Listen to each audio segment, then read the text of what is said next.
지만 또 굉장히 우리가 뜨거웠던 해가 아니었나 그런 생각을 해보게 됩니다. 그리고 오늘 이렇게 귀한 복된 자리를 지키시고 또 이렇게 연습 나오신 우리 권사님들 너무 감사를 드립니다. 너무 이제 다 아는 얘기지만 드보라의 뜻이 뭘까요? 꿀벌. 네, 맞습니다. 꿀벌, 허니비죠. 일벌이 아니라 꿀벌이에요. 그래서 꿀벌은 뭐가 있어야 꿀벌일까요? 그렇죠. 꿀이 있어야 꿀벌입니다. 그래서 이 꿀 신령한 하나님의 말씀으로 오늘도 무장하시고 맡겨진 사명을 넉넉히 감당하시는 추운 날씨를 뚫고 나오셨잖아요. 감사드립니다. 오늘 같이 은혜받을 생명 양식은요. 마태복음 24장 1절에서 15절 말씀이고요. 제목은 읽는 자는 깨달을 수 있다라는 제목이 되겠습니다. 마태복음 24장 1절에서 15절인데요. 3절부터 14절까지 한번 교독해서 읽어보도록 하겠습니다. 24장 3절 제가 먼저 읽습니다.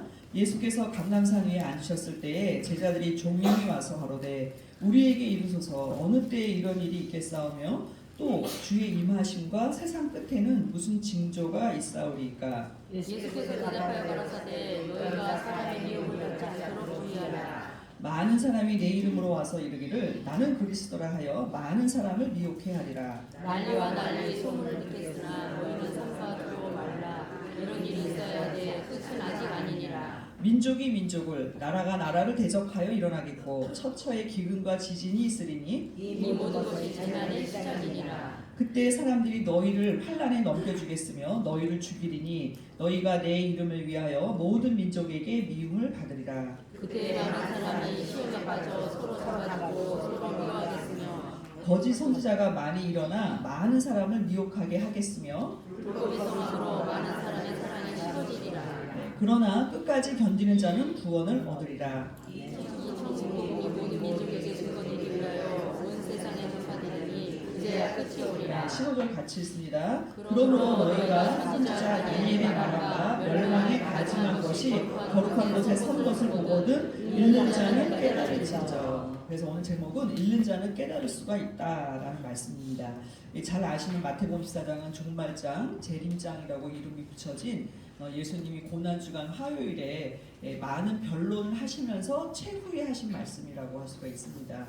그렇다면 이와 같은 예수님의 모든 말씀은 예수님 당시의 일이 아니라 주의 임하심, 재림, 그리고 세상 끝, 종말에 관한 예언의 말씀이죠. 그래서 우리는 이 말씀들을 통해서 이러한 때를 어떻게 우리가 끝까지 견뎌서 구원을 얻을 것인가 이러한 내용으로 살펴볼 텐데요. 그러나 예수님께서는 힌트를 주신 것은 다니엘의 말한 바라고 말씀하시면서 읽는 자는 깨달을진저라고 말씀했죠. 그렇기 때문에 이 모든 일에 관하여서 종말에 관하여서 되어질 일들에 관하여서 다니엘서를 읽는 자는 깨달을 수 있다 이렇게 우리에게 힌트를 주고 계시죠. 그러나 사실 이 말씀이 기록될 당시에는 구약성경밖에 없었죠.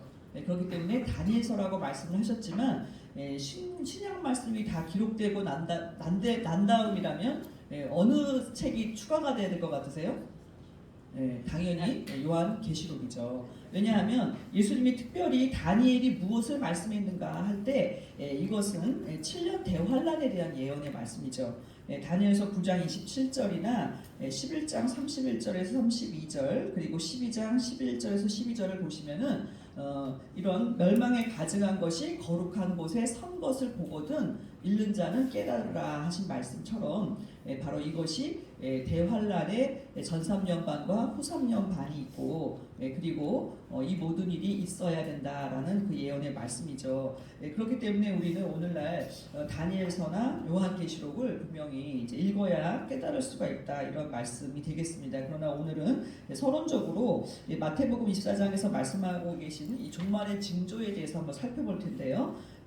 아까 말씀드린 것처럼 23절에 주의 임하심 바로 예수님의 재림을 말씀하고 있죠. 그리고 세상 끝, 종말이죠. 그래서 이 제자들 역시 예수님께서 재림하시는 때가 종말이라는 것을 알 수가 있고 알고 있었고 그리고 그때에 우리가 그때가 되었음을 알 수 있는 징조가 무엇입니까? 이제 이렇게 물어보고 있어요. 그 징조는 크게 세 가지로 볼 수 있는데요. 그 첫 번째는 사람의 미혹입니다.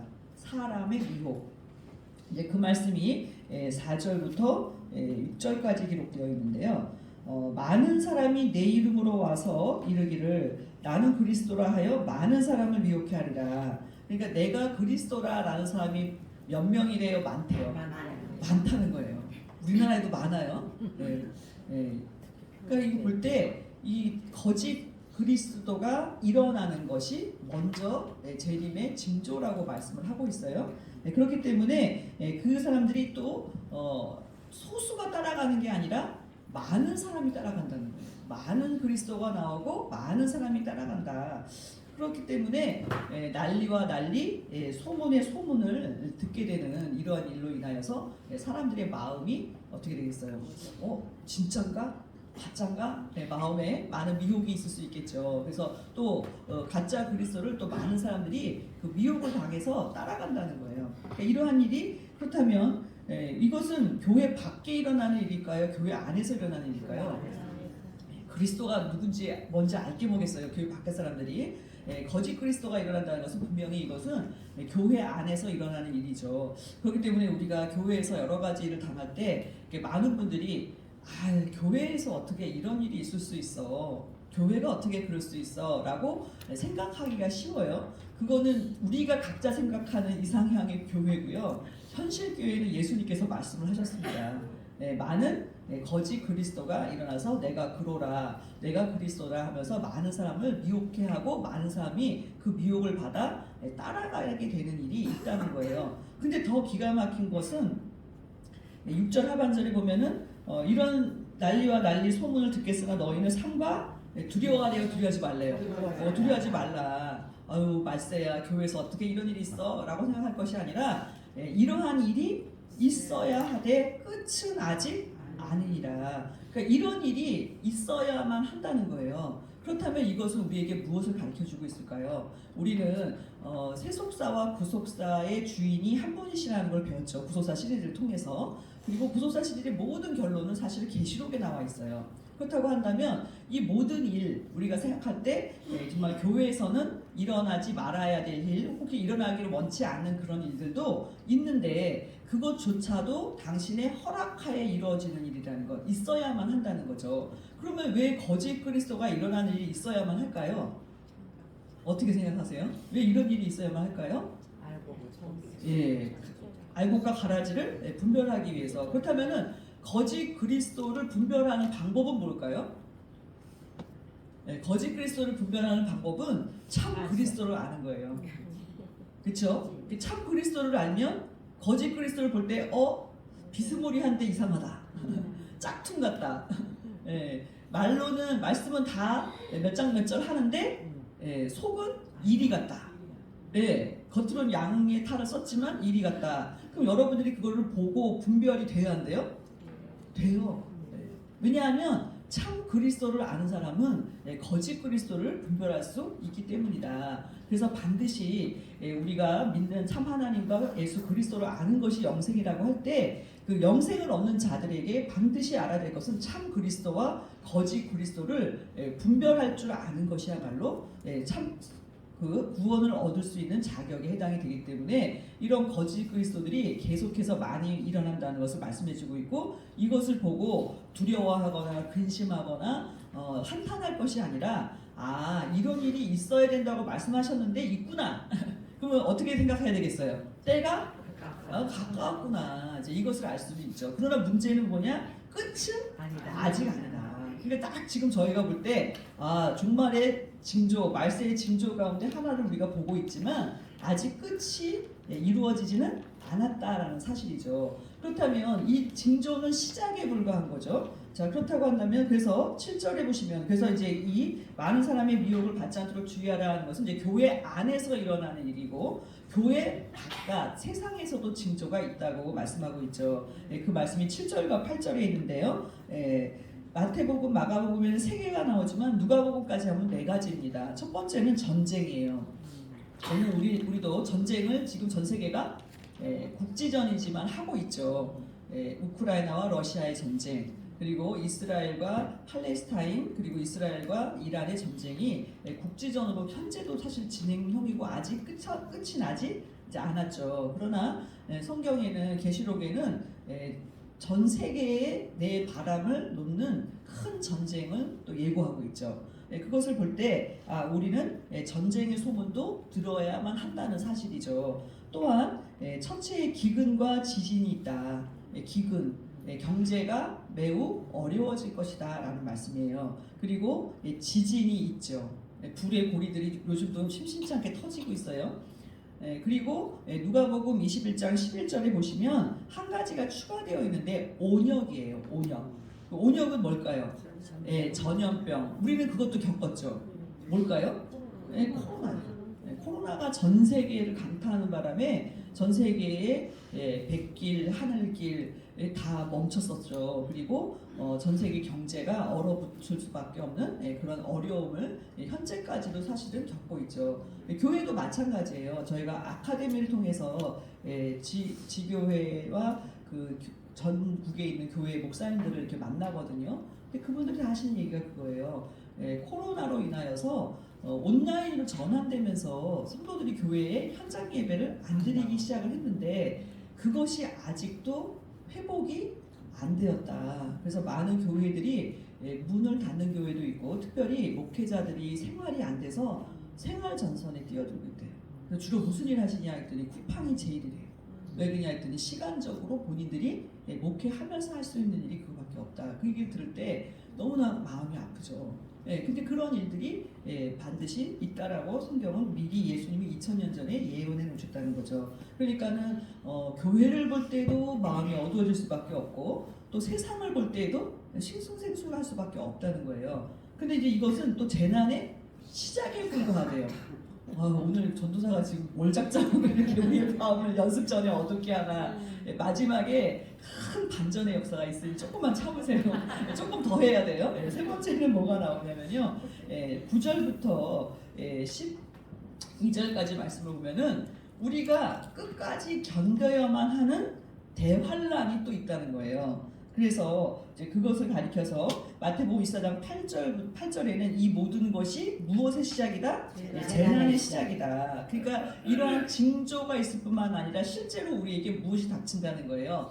재난이 닥친다는 거예요. 그렇다면은 그 재난의 성격은 무엇이냐? 누가복음 21장 22절에는요. 이 날들은 기록된 모든 것을 이루는 형벌의 날이니라 이렇게 말씀하고 있어요. 그러니까 이것은 무슨 말씀이냐? 신구약에 예언된 바로 그 날이다. 그리고 이 날은 형벌의 날, 심판의 날이 될 것이다. 이렇게 말씀하고 있죠. 그렇기 때문에 이것은 신구약 성경의 모든 말씀이 성취되는 바로 그러한 날들의 재난이구나라는 것을 알 수가 있어요. 그런데 그렇기 때문에 그 13절에는 그러나 끝까지 견디는 자는 구원을 얻으리라 그랬죠. 자, 이것을 볼 때 이 재난과 이 형벌이 구원을 얻는 자들을 위한 것이다라는 사실이에요. 그리고 끝까지 견디는 자는 구원을 얻는다라고 선언하셨죠. 그러면은 이 많은 재난과 형벌을 견디고 남는 자가 있다 없다? 있다는 거예요. 그럼 저와 여러분은 어디에 걸어야 돼요? 있다에 걸어야 돼요.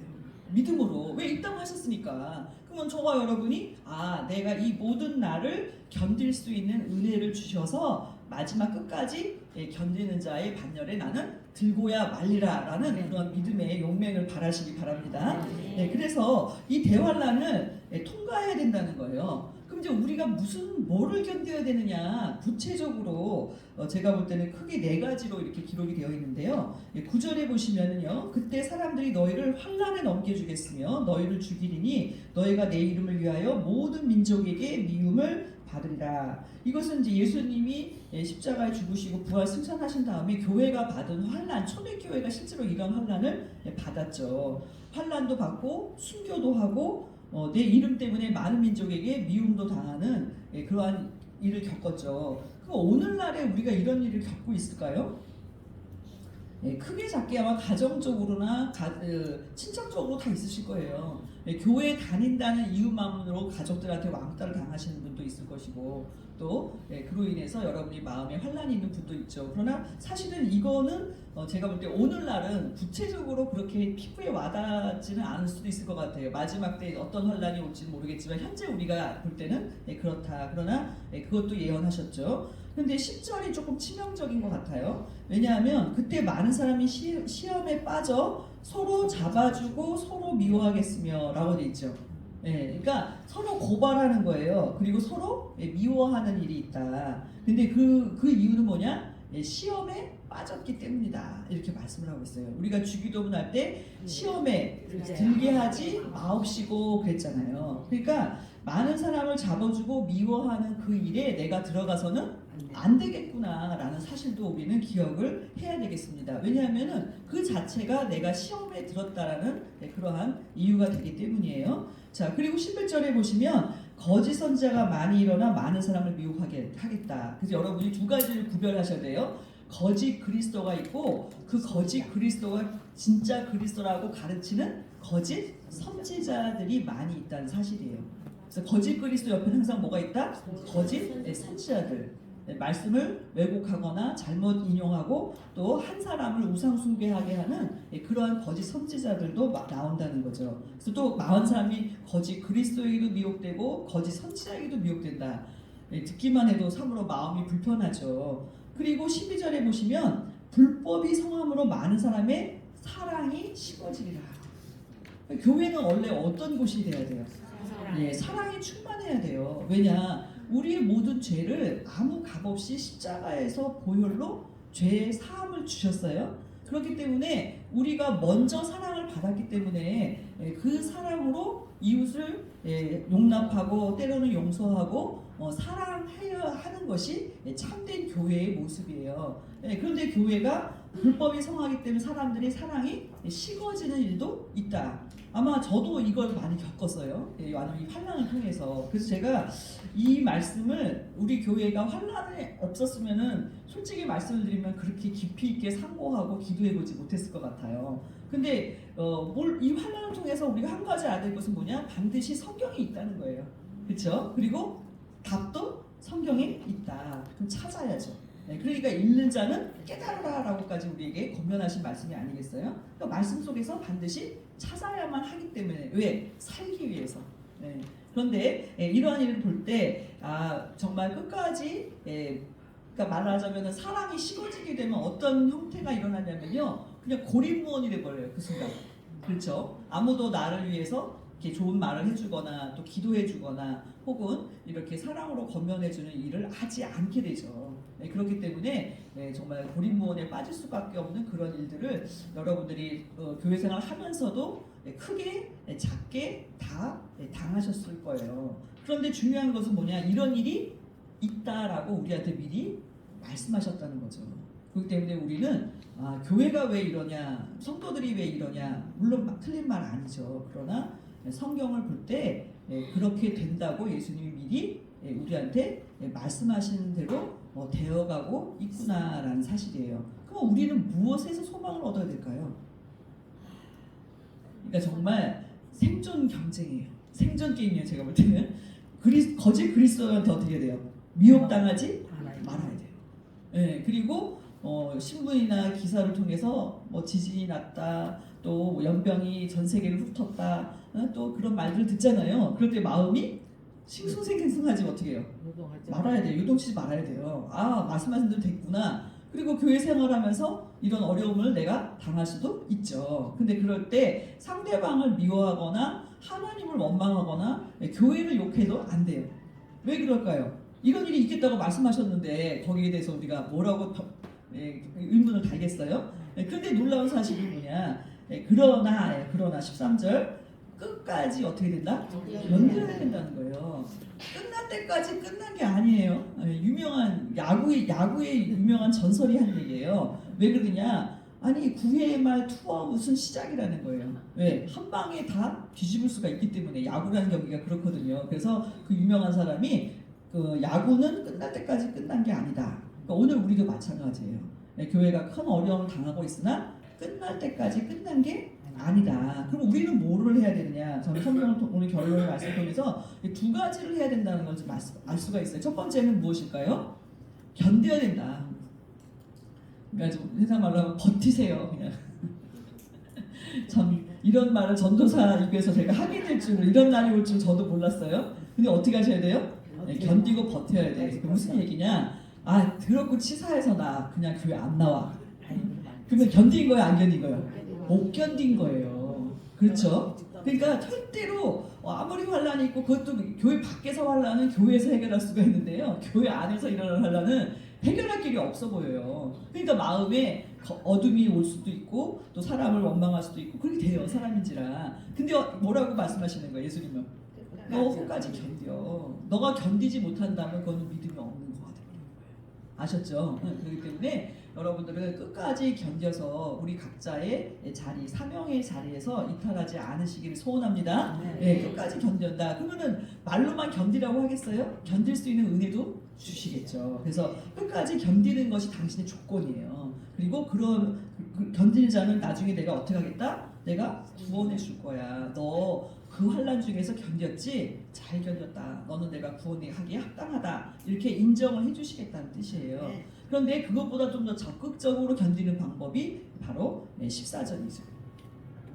자, 너무 잘 아는 말씀인데 이 말씀이 이 맥락에서 나왔다는 것도 우리는 기억해야 되겠어요. 이 말씀을 우리는 딱 떼서 많이 알고 있어요. 그러나 이런 환란 중에 이 일을 이루어야 된다는 사실이에요. 자, 14절 같이 읽습니다. 시작. 이 천국 복음이 모든 민족에게 증거되기 위하여 온 세상에 전파되리니 그제야 끝이 오리라. 놀라운 사실은 이 천국 복음이 다 전파되어야 끝이 오는데 어떤 상황 중에 전파가 되느냐? 평안하고 안전할 때 전파되는 게 아니구나. 나라가 대적을 하고 거짓 그리스도가 일어나고 교환의 불법에 또 성하고 많은 사람이 서로 잡아주고 미워하고 힘든 이 환란 중에 복음은 어떻게 된다? 땅 끝까지 간다. 올해 여러분 경험하셨잖아요. 교회는 어려우나 열방은 막 갑자기 몰려들고 있어요 지금. 그래서 어떤 청년이 그러더라고요. 아니 원로 목사님이 온다 열방이 온다 하더니 언제 오냐 맨날 그랬대요. 그러더니 어느 날 눈앞에 당도에 있더래. 너무 깜짝 놀랐대요. 그러면서 그분이 하는 말씀이 정신이 번쩍 나더래요. 아, 어머 눈앞에 벌써 당도했네. 그럼 나는 뭐 했지 지금까지? 네, 이렇게 되더라는 거죠. 그러니까 여기 말씀 볼 때 이러한 중에 그 중에 한 가지 제가 예를 들어볼게요. 코로나로 인해서 전 세계가 다 모두 교통이 다 막혔잖아요. 비행기도 끊어지고 배도 끊어졌어요. 근데 그때 뭐가 나타났죠? 맞아요. 유튜브도 그냥 유튜브가 아니고요. 그 이전의 유튜브는요. 녹화된 영상을 틀 수 있었어요. 그런데 그때 유튜브 스트리밍이라고 해서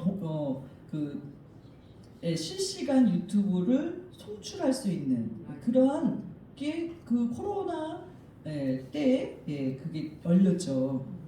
그래가지고 저도 기억이 나요. PCA 오리엔테이션을 해야 되는데 코로나라 엄마들이 못 와요. 그래갖고 오리엔테이션을 유튜브로 저희가 그때 동영상으로 어머니한테 다 보내드렸어요. 그 기억이 나거든요. 그러니까 우리 교회도 그 바람에 근데 원로 목사님께서 워낙 이 방송 시설을 완벽하게 해놓으셨잖아요. 그러니까 저희 교회는 이 유튜브로 스트리밍하는데 전혀 문제가 없이 그냥 나갔죠.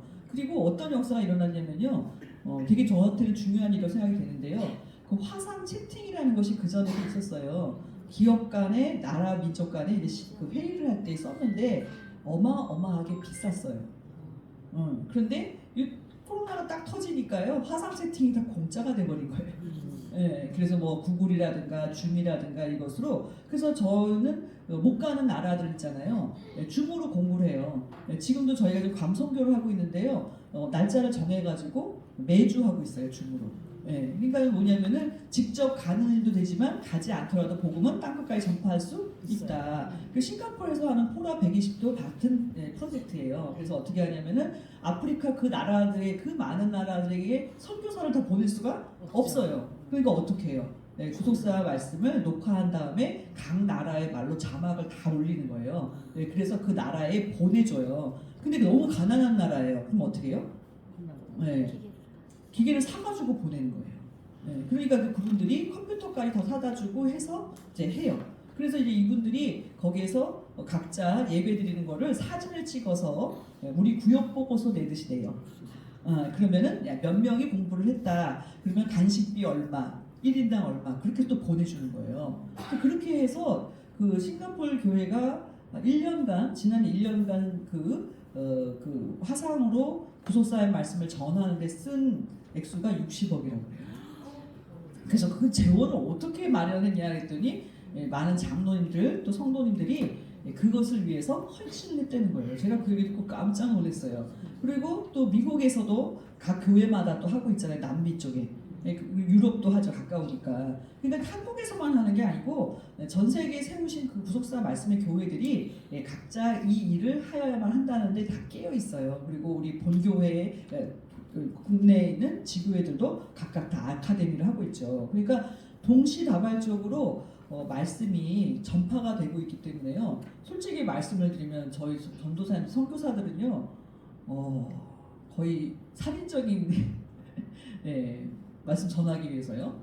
근데 이 성도님들 사실 다 모르시잖아요. 세미나만 주로 광고하지만 사실은 아카데미라고 있단 말이에요. 우리 구속사 사관학교 같은 아카데미를 각 지역에서 하고 있거든요. 그래서 전도사님들이 100% 다 같이 모이지를 못해요. 항상 국내나 해외에 지금 나가 있기 때문에. 근데 이제 우리가 생각할 때는 그냥 갔다 왔나 보다 했지만 이제 그 결과가 어떻게 열방이 몰려오는. 그래서 이분들이 내년을 단단히 계획을 하고 있대요. 왜 일주일만 하냐고. 한 달은 해야 되지 않냐. 남의 속도 모르고. 그렇잖아요. 이불은 누가 빨 것이며 밥은 누가 해줄 거며 수건은 누가 빨아줄 것이냐. 사실 이게 손님을 접대하는 입장에서는 어때요? 보통 일 아니죠. 근데 이분들은 여기가 천국이라 소리다. 천국이죠. 아니 재워줘, 먹여줘, 옷도 해서 입혀줘, 말씀 줘. 세상에 이런 천국이 어디 있어요. 그러니까 제가 뭐 천국을 갖다가 제가 실현을 하고 있고요. 그분들이 실제로 입에서 고백을 해요. 근데 여기서 한 가지 여러분에게 너무나 우리 득벌 선거대원들도 각자의 소속이 일하잖아요. 한 가지 여러분에게 정말 희소식이 있다면 세계 딴 것까지 전파돼야 끝이 온다는데 나는 세계 딴 것까지도 못 가고 모든 민족에도 못 가는데 내가 무슨 전파하는 일을 하냐 이렇게 생각하시잖아요. 한 가지 제가 재미있는 얘기를 하나 해드릴게요. 제가 처음 선교사로 이제 그 미국에 선교를 원로목사님과 같이 출발을 했어요. 제가 먼저 간 곳은 미국의 뉴욕이에요. 그래서 이제 뉴욕교회를 도착을 했어요. 긴 비행기 시간 거쳐서 한국 시간 새벽에 도착을 하니까 잠을 깨면서 성도들을 보는데 이분들이 다 그 북미 쪽에 있는 분들이 다 이제 원로목사님을 뵙기 위해서 모인 거예요. 한 번 모이면은 100명에서 200명 이상 모이거든요. 그러면 이제 성도님들이 또 밥을 또 다 하잖아요. 이제 그래가지고 이제 밥을 먹는다고 이제 원로목사님과 목사님들 쭉 앉으시고 장로님들 앉고 저희는 또 뒤에서 먹으려고 엉덩이를 비치려는 순간 불호령이 딱 떨어지는 거예요. 감히 어디 앉아서 먹어! 막 그러시는 거예요. 아니 앉으라고 해서 앉았는데 성도님들이 선교사님 와서 앉으세요 그랬는데 갑자기 원로목사님 불호령을 떨면서 당장 가서 쟁반 들고 서빙하라고 하는 거예요. 그러니까 또 해야죠. 서울서도 늘 하는 일이니까. 미국에서도 해야 되나 보다. 이제 그래갖고 이제 쟁반을 들고 이제 막 서빙을 다 했어요. 다 드시는 거 봤다가 이제 주방 권사님들이 식사하시잖아요. 그때 같이 식사하고 나니까 권사님들이 굉장히 좋아하시더라고 제 눈치가 보니까. 그래서 같이 밥 먹고 이제 그랬어요. 그랬더니 저녁에 이제 부르시는 거예요. 그래서 하시는 말씀이 네가 몇 장 절한다고 성도들이 은혜 받을 것 같냐? 너가 서빙하고 설거지할 때 은혜 받아 그러시는 거예요. 큰 걸 깨달았죠. 그 다음부터는 이제 마인드가 바뀌는 거예요. 어떻게 바뀌느냐? 해외 갈 때 앞치마를 가져요. 이왕하는 거 전문적으로 뛰어들어야죠. 그러니까 앞치마 빌릴 필요 없이 그래서 앞치마를 늘 갖고 다녔어요. 평강제 이렇게 딱 붙어있는 전도사들 앞치마 있거든요. 빨간 거. 그거 딱 입고 가면 성도도 알아요 이제는. 그래가지고 하는데 제가 왜 이거를 시키셨는지를 왜 깨달았는지 인제서의 말씀을 드리냐면요. 그러니까 이분들이 은혜 많이 받아요. 구속사 말씀 들을 때. 근데 실제로 이분들 입에서는 무슨 얘기가 나오냐면 성도님들한테 은혜를 받는 거예요. 부엌에서 그렇게 밥을 맛있게 우리한테 해줬다고. 네? 그리고 친구를 너무 깨끗하게 해주셨다. 그리고 끝날 때쯤 되니까 표회 예배 때 어떻게 했어요? 여성교회들 쫙 와갖고 청소하는 걸 봤거든 이분들이. 야 이런 교회가 어딨냐고 은혜 받으시더라니까요. 이해되셨죠 이제? 그러니까 입만 갖고서 절대 구속사 전파가 안 돼요. 그러니까 여러분들의 우리의 희생과 헌신과 수고가 구속사를 세계 땅끝까지 전파하는 일에 어떻게 되는 거예요? 쓰임을 받는다는 것을 믿으시기 바랍니다. 네, 그래가지고 이분들이 그 다음에 더 재밌어요. 어떻게 재밌느냐? 이제 역사가 어떻게 일어나기 시작하냐면요. 그러니까 쉽게 말하면 우리가 처음에 뭐 해야 돼요? 섬기는 주인인데 사실 주인이잖아요. 구속사 말씀을 먼저 받은. 근데 우리가 뭐가 돼야 돼요? 눈치를 가만 보니 먼저 섬기는 종이 돼야 돼요. 그러면 마냥 끝까지 종이냐? 아니죠.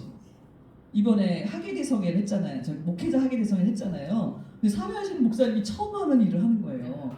뭘 하시냐면은 목사님 이제 끝났으니까요. 책상 접어주시고요. 의자 쌓아주세요. 그러니까 목사님들이 어떻게 해요? 다 해요.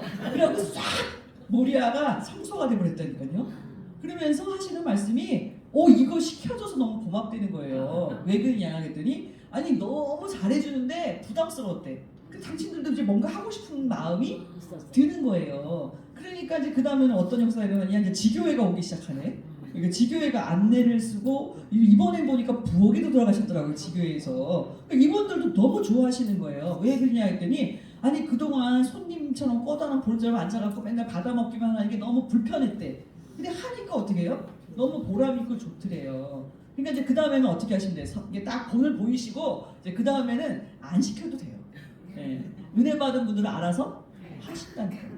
우리 고된 날도 끝이 날지는 모르겠지만 어쨌든 이렇게 도움의 역사가 반드시 일어나고 그것이 구속사 전파요 반드시 어떻게 돼요? 한 몫을 넉넉히 감당한다는 것을 믿으시기 바랍니다. 그러면 여러분 보세요. 야, 이것이 동시다발적으로 지금 일어나고 있는 거예요. 지금 제가 말씀드린 이 모든 재난과 형벌과 이 모든 것과 구속사 말씀이 세계 땅끝까지 어떻게 해요? 모든 민족이 전파되기 위해서 온다 그랬잖아요. 그러니까 어떤 분은 그래요. 아니 뭐 다 싸들고 온다는데 맨날 와갖고서 이렇게 다 해줘야 되냐? 아니 솔직히 그런 말씀하시는 분도 있어요. 왜냐하면은 교회에서 많은 지출이 나가거든요.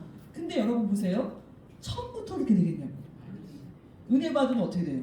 헌금을 하시는 거예요. 그래서 언론 목사님께서 구속사 말씀을 처음 2007년도에 이렇게 왜 10월 27일 창세기법가 나왔잖아요. 그러시면서 희년 당신의 성역 희년 50년이다. 그러니까 57년부터 이제 2007년까지를 지금 말씀하신 거잖아요. 그러니까 이제 여쭤봤어요. 왜 이렇게 오래 기다리시다가 80세가 되셨는데 인제 시작을 하시느냐고. 그래서 언론 목사님께서 다 때가 있다. 이제 그러시면서 첫 번째 말씀이 뭐였냐면요. 이 책은 세상 출판사에서 내지 못한다. 그러니 교회가 출판사를 세우고 운영할 수 있을 정도로 교회가 부자가 되길 기다리셨대요. 두 번째는 이 책을 가치를 사람들이 처음에는 전혀 모른다는 거예요. 사람들이 안 사본데 처음에는. 그러면 어떻게 되느냐? 성도들이 이 책을 사가지고 어떻게 해요? 뿌려야 된다는 거예요. 근데 그 다음 말씀이 재밌어요. 책을 사서 뿌릴 정도로 성도들이 먹고 살기를 기다렸대요. 아니 먹고 살기 바쁜데 책을 어떻게 사서 뿌려요? 그러니까 어떻게 돼요? 제가 그때 깨달았어요. 대한민국 경제가 왜 발전했는지. 아니 여러분 성도들이 잘 먹고 잘 살게 되는 게 우리만이 아니잖아요. 그 얘기는 뭐예요? 대한민국이 먹고 살아야 되는 거예요. 그러니까 우리 하나, 내 가족 하나 이렇게 먹여 살리는 정도가 아니라 다른 사람들에게도 나누어 줄 수 있을 정도로 경제적으로 여유가 있어야 된다는 거예요. 여러분 대한민국 경제가 왜 이렇게 발전했겠어요? 믿거나 말거나입니다. 저는 확신이 있어요 거기에 대해서. 왜냐면 딱 그 시점이거든요. 나라가 갑자기 3만 불 시대를 넘어가더니 뭐 세계 10위의 경제대국 이게 도대체 웬 말이냐 볼 때 이유가 있죠. 또 한류는 또 웬 말이에요? 한류 바람이거든요. 구속사를 전파할 때 뭘 주신다는 거예요? 바람을 불러 일으키신다는 뜻이에요. 그래서 전쟁의 바람이 있기 전에 먼저 이 말씀이 전파되는 바람이 있어요. 그러니까 이 열방이 올 때요. 이 사람들을 다 어떻게 꼬셔갖고 데려오지? 솔직히 그 생각했거든요. 꼬실 필요도 없어. 줄 서는 거 이제 줄 세워서 오게끔 해야 되는 상황이 됐다니까요. 이해가 잘 안 되시죠? 이분들이 너무 한국에 오고 싶은 거예요. 어쩌다가 한국에 이렇게 오고 싶은 나라가 됐대요. 신기해요. 저는 너무 신기하다고 생각해요. 그리고 저희가 해외 나가보면 느껴요. 옛날에는 뭐 코리아, 뭐 노스 코리아, 사우스 코리아 막 이런다니까요. 어디 있는 나라냐 막 이러면서 너네 그 전쟁한 그 가난한 나라지 이렇게 이해한다니까요. 지금은 그런 사람 있어요 없어요? 너무 좋아요. 오 코리아 뭐 이러면서 그래서 더 재밌는 건 해외 목사님들이 그러시는데 한국 사람이라고 그러면요 같이 사진 찍자고 그러대요. 해외 목사님들이. 그래서 지금 길거리 가다가 한국 사람이라고 그러면은 정말 엉뚱하게 잡혀서 사진 찍고 나 한국 사람이라 사진 찍었다 이렇게 한다는 거예요. 아니 해외 목사님이 이번에 오셔서 얘기를 하시더라고요. 그러니까 야 우리가 어쩌다가 이런 시대를 만났냐 이제 이렇게 말씀하는 거죠. 그럼 제가 왜 이제 이 말씀을 드리냐 결론을 맺도록 하겠습니다. 지금 보니까 야 거짓 그리스도 하는 바보도 있고 이 좋은 때에 네? 괜찮아요? 그걸 거짓 그리스도라고 또 어떻게 해요? 거짓 예언하는 거짓 선지자들도 있고 이놈은 또 하고 있는 거예요. 그리고 나라들은 어떻게 해요? 서로 이겨먹겠다고 네, 전쟁을 하고 있죠. 뭐 기근이나 지진의 연병은 저희 소관이 아니에요. 그건 위에서 하시는 일이니까 그런 일이 있죠. 또 어떤 사람은 불법을 행하면서 많은 사람들 잡아주고 미워하고 사랑이 식어지는 일을 하기도 해요. 그러니까 여기 다 사람이 하는 일이잖아요. 그럼 저와 여러분은 무슨 일을 해야 되느냐? 두 가지예요. 첫 번째, 이 모든 일을 보더라도 근심하고 걱정하고 흔들리지 마시고 어떻게 해요? 끝까지 견디세요. 참아야 돼요. 참는 자가 이기는 거예요. 두 번째는 뭐 해야 돼요? 천국 복음이 전파되는 일에 힘쓰셔야 돼요. 그러니까 어떻게 해요? 내가 열방에 나가서 데려올 수는 없어도 온 분들은 어떻게 해야 돼요? 예, 잘 먹이고 입혀야 돼요. 제가 아까 하나 빼먹었네요. 자, 책이 그렇게 전파된다고 언론사 말씀하셨잖아요. 그러면 이분들이 은혜 받으면 그 다음엔 어떻게 해요? 자기가 사서 읽죠. 자기들 본인이 사서 읽는 거예요. 그리고 어떻게 해요? 은혜를 받았잖아요. 그럼 어떻게 해야 돼? 은혜를 보답하고자 하는 마음이 생겨요, 사람은. 은혜 받으면. 그러니까 어떻게 해요? 물질을 갖고 오지 않겠어요? 아직 은혜가 조금 더 역사해야 되는데요. 그러니까 저는 그래서 2025년도가 우리 교회의 아주 역사적인 분기점이 되는 해라고 생각을 합니다. 왜 그러냐면은 열방이 드디어 눈앞에 나타나기 시작했어요.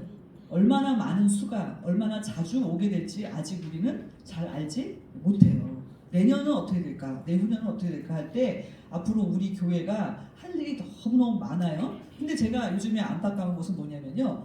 저의 기도 제목이기도 해요. 우리 두보라 성가대 권사님들에게도 기도 부탁을 하는 건데요. 이렇게 우리는 막 환란 속에서 어려움을 막 겪고 있잖아요 지금. 근데 말씀은 계속해서 어떻게 해요? 달려가고 있단 말이에요.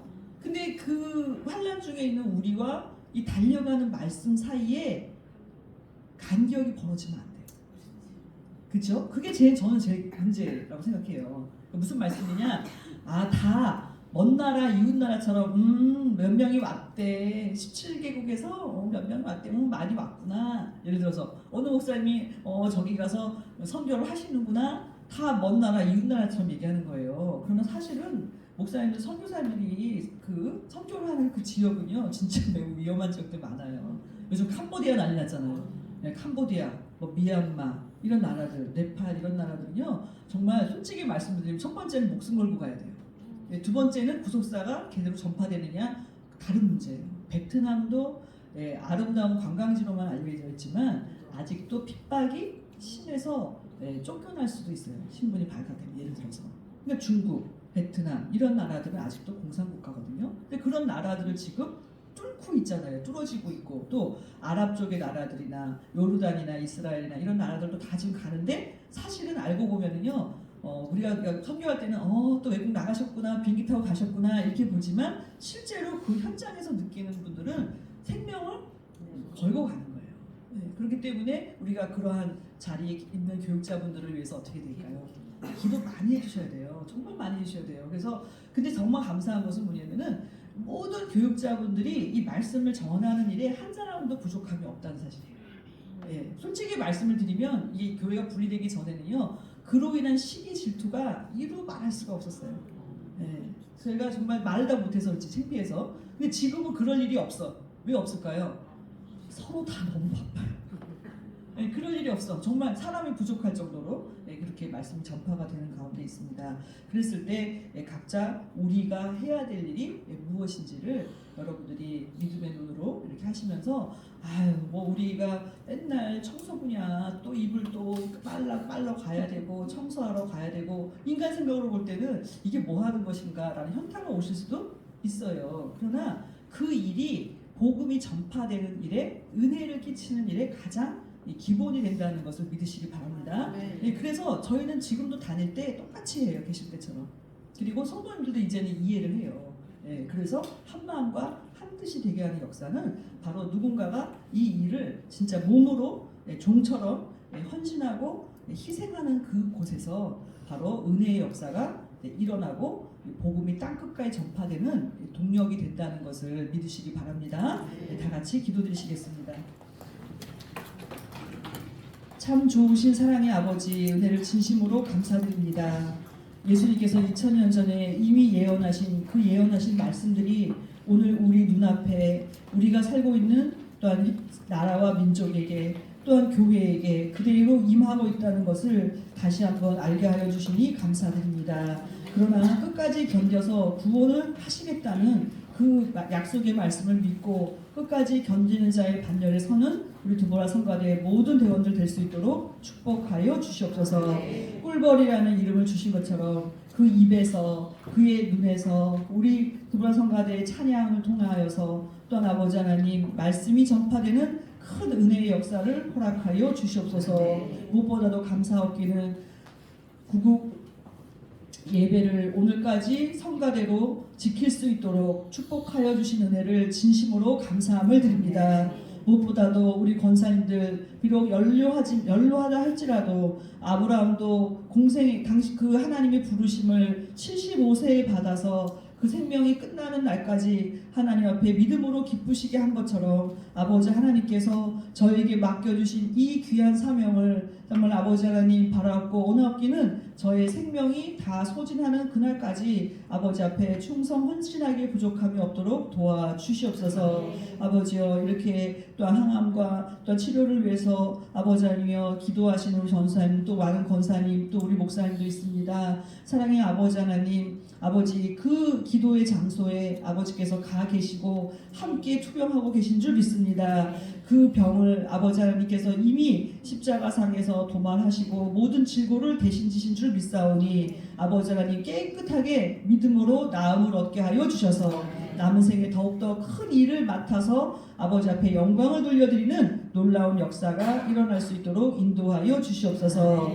평강제일교회 큰 환난을 만났사오나 이 환난을 통하여서 아버지께서 놀라우신 기적의 역사를 이루시는 것을 다시 한번 깨닫게 하여 주시니 진심으로 감사드립니다. 그러나 바라옵고 원하옵기는 저희들은 구속사의 말씀을 세계 땅끝까지 전파하는 일에 쓰임받는 선한 자리에 서는 우리 선거대원들 다 될 수 있도록 축복하여 주시기를 간절히 빌고 원하옵나이다. 무엇보다도 간절히 빌고 원하옵기는 우리의 자녀들, 손주들에 이르기까지 아버지의 말씀으로 양육할 수 있는 은혜를 허락하여 주시옵소서. 꿀벌이 꿀로 많은 새끼들을 양육하고 먹이듯이 우리 권사님들의 입술을 통하여서 하나님의 달콤하고 오묘한 그 놀라운 말씀이 그 입에서 나와서 아버지가 많은 영혼들을, 자녀들을 살리고 또 기도하여 줘서 아버지 앞에 세울 수 있는 놀라운 구속의 전파의 역사가 가정에서부터 일어날 수 있도록 축복하여 주시옵소서. 또한 우리 평강제일교회 마지막 때 열방을 품고 열방에게 이 천국복음 구속사의 말씀을 전파하는 사명을 받았습니다. 아버지여, 이 일에도 저희들이 인색하지 않게 하시고 사명감에 불타서 일할 수 있도록 인도하여 주셔서 아버지의 뜻을 이루어드리는 일에 한모통 일을 넉넉하게 감당하는 귀한 역사만 있도록 도와주시옵소서. 오늘도 주신 바 은혜에 감사하여서 예물을 드리기를 원합니다. 아버지, 이 예물이 쓰이는 곳마다 복음이 구속사의 말씀이 세계 땅끝까지 편만하게 전파되는 일에 사용되게 하여 주시옵소서. 오늘의 모든 예배와 또한 아버지 연습하는 모든 순간까지, 또 목요일날 단에서는 그 모든 순간까지 지휘자님과 모든 반주자님들, 또한 아버지 하나님 이끌어 가시는 총무님과 모든 임원진들 하나님 아버지 한마음 한뜻되게 하여 주셔서 드보라 성가대의 찬양이 한 목소리로 들릴 수 있는 은혜도 허락하여 주시옵소서. 또한 총회를 앞두고 있습니다. 새벽 이슬 같은 청년 같은 믿음의 사람들을 하나님 아버지 보내어 주셔서 드보라 성가대가 더욱더 크게 발전할 수 있도록 도와주시옵소서. 다 이루지 못한 것 아시고 응답하여 주실 줄 믿고 감사드리오며 존귀하신 우리 주 예수 그리스도 이름으로 간절히 기도드리옵나이다. 아멘. 감사합니다.